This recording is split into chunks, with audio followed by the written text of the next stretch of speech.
nalaman yung ugali ni Kim nung nag-aabot? Sabi mo nga nag-aalaman. Bukod sa hyper siya. Sobrang Bukod hyper. doon. At vlog siya ng vlog. Oo, nakakatuwa nga eh kasi sinabi ko talaga sa kanya na "Okay, mag-vlog ka kasi ang dami mong ginagawa, ang dami mong gustong mangyari. Ang ganda na capture mo yan sa... And then nauna ka mag-vlog, no? Yes, tagal ko ng... Okay, so na-influence mo siya.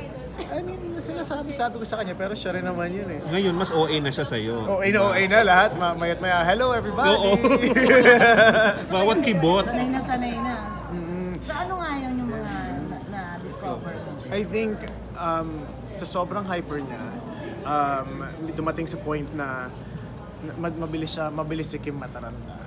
I mean, dito sa trip namin na to, meron akong ganong nakita sa kanya kasi sobrang hyper niya, book siya ng book hanggang sa nakabook siya ng 4 na tour na sabay-sabay sa oras na yun. So, akala niya, so nataranta siya. Si, anong gagawin ko? Ano na? Cancel. Eh, hindi pala na-cancel. Akala lang niya na-cancel. So, pay siya. Dumating... Ano yung mga tour na binook niya yan?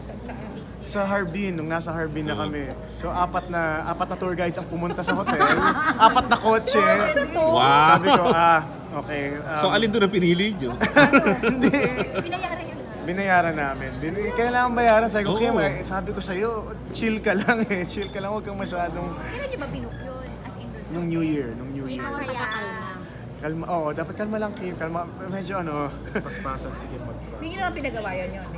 Hindi, may konting siya. Sabi ko naman kasi sa'yo eh. Pero hindi naman kami kasi aabot sa... Parang nainis ka, gano'n. Hindi naman kasi kung kami umaabot sa... May kina-question ko, sabi ko sa kanya, sabi ko na sa'yo eh, di ba? Sinasabi ko na sa'yo. Pero hindi kasi kami umaabot sa yung nagsusumbata na kami. Hindi kami umaabot sa ganun. Okay, so siya yung laging hyper. Ikaw yung marunong kang bumaba talaga na. Introvert kasi ako. Introvert ako na tao. So, balanse. Balanse. Sino mag-a-adjust? Ako.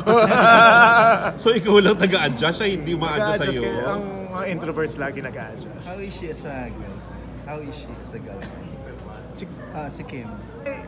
Matagal na rin kami, so sobrang lambing ni Kim. And ako yun ang ano ko talaga. Yun talaga ang kumbaga nahumaling ako dun sa pagkalambing niya. Nahumaling. Luma ba? Bongga yung word na yun. Bongga yun. Sorry. Okay, hindi, dun ako na... Tama na yun, okay naman Okay, kayo. Hindi na magsasalita. Ilang years na ba kayo siyan? Mga 5 years? Next time na yun, para naman di all out eh naman. I mean, yun, a couple of years. Ano yung sikreto niyo na matagal yung relationship? Medyo matagal na. Just open lang kasi kami sa isa't isa. Hindi dapat nagtatago ng sikreto. Ay, ano nangyari? Hindi dapat nagtatago ng sikreto. Tapos, kung may hindi man pagkakaintindihan, pag-usapan na kaagad, tapusin na yung issue na yun.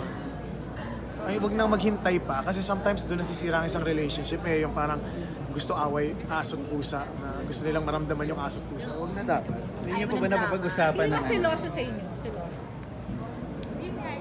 Feeling ko pag tinanong niyo si Kim, sasabihin niya ako. Pag tinanong niyo ako, sasabihin ko si Kim. Baka si Kim kasi mahilig siyang magtanong, mahilig siyang, pero hanggang tanong lang naman, never umaabot sa sumbat, never umaabot sa bossy, never po. Pinakamatang pride sa inyo. Sorry, mga gano'n. Ako lagi So, nagsasorry. nga Ako lagi nagsasorry. Sorry na. Ano yung pinaka-major away niyo siya na talagang...